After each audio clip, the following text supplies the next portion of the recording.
PM Awas Yojana 2024।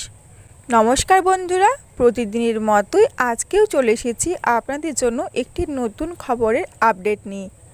আজকে আপনাদের সঙ্গে আলোচনা করব আবাস যোজনা নিয়ে।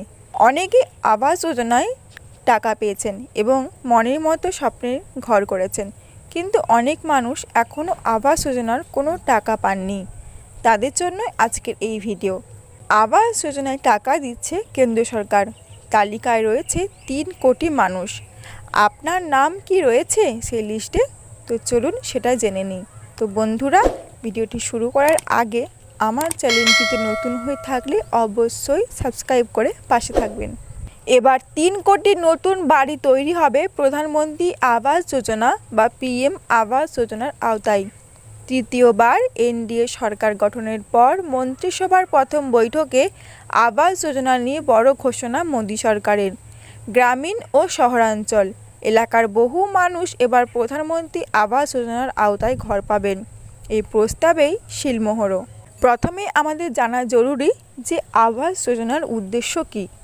প্রধানমন্ত্রী আবাস যোজনার মাধ্যমে গৃহহীন, বাস্তুহারা, দরিদ্র, অসহায় মানুষদের মাথার উপর পাকা ছাদ তৈরি করে দিয়ে সহায়তা প্রদান করাই ছিল কেন্দ্র সরকারের একমাত্র লক্ষ্য। প্রধানমন্ত্রী আবাস যোজনা গ্রামীণের আওতায় গ্রাম্য এলাকাগুলিতে এবং আবাস যোজনা আরবানি আওতায় শহুরে এলাকাতে বাড়ি তৈরি করে দিচ্ছে কেন্দ্র সরকার। এক্ষেত্রে কেন্দ্রের পক্ষ থেকে রাজ্য সরকারগুলিকে তহবিল পাঠানো হয়। রাজ্যের পক্ষ থেকে উপযুক্ত ব্যক্তিদের বেছে নিয়ে তাদের অ্যাকাউন্টে বাড়ির তৈরির টাকা দেওয়া হয়। আবাস যোজনা চালু করার পর থেকে 4.21 কোটি বাড়ি আবাস যোজনার আওতায় তৈরি হয়েছে। আবাস যোজনার পরবর্তী লক্ষ্য কী? নতুন করে প্রধানমন্ত্রী হিসেবে দায়িত্ব পাওয়ার প্রধানমন্ত্রী নরেন্দ্র মোদী মন্ত্রিসভার বৈঠকে আরও 3 কোটি বাড়ি তৈরির সংকল্প গ্রহণ করেছেন। শীঘ্রই আবেদন প্রক্রিয়া শুরু হবে।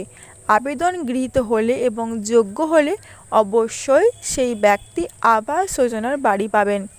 চলতি অর্থবর্ষে বাজেটে কেন্দ্রীয় অর্থমন্ত্রী নির্মলা সীতারামন জানিয়েছেন, ইতিমধ্যে গ্রাম্য এলাকাগুলোয় 3 কোটি বাড়ি তৈরি করা হয়েছে আবাস যোজনার আওতায়। আগামী 5 বছরে আরও 2 কোটি বাড়ি তৈরি হবে। প্রধানমন্ত্রী আবাস যোজনার তালিকা 2024। এবার আরও দুজনের 3 কোটি বাড়ি তৈরির ক্ষেত্রে শহরের দিকে বাড়ি তৈরি যাতে কোনো রকমভাবে ব্যাহত না হয় সেদিকে লক্ষ্য দেবে সরকার। আবাস যোজনার যে 3 কোটি বাড়ি দেওয়া হবে তার মধ্যে কি রয়েছে পশ্চিমবঙ্গের নাম? এবার এই নিয়ে শুরু হয়েছে নতুন করে জল্পনা। বাংলার মানুষ কি পাবেন পিএম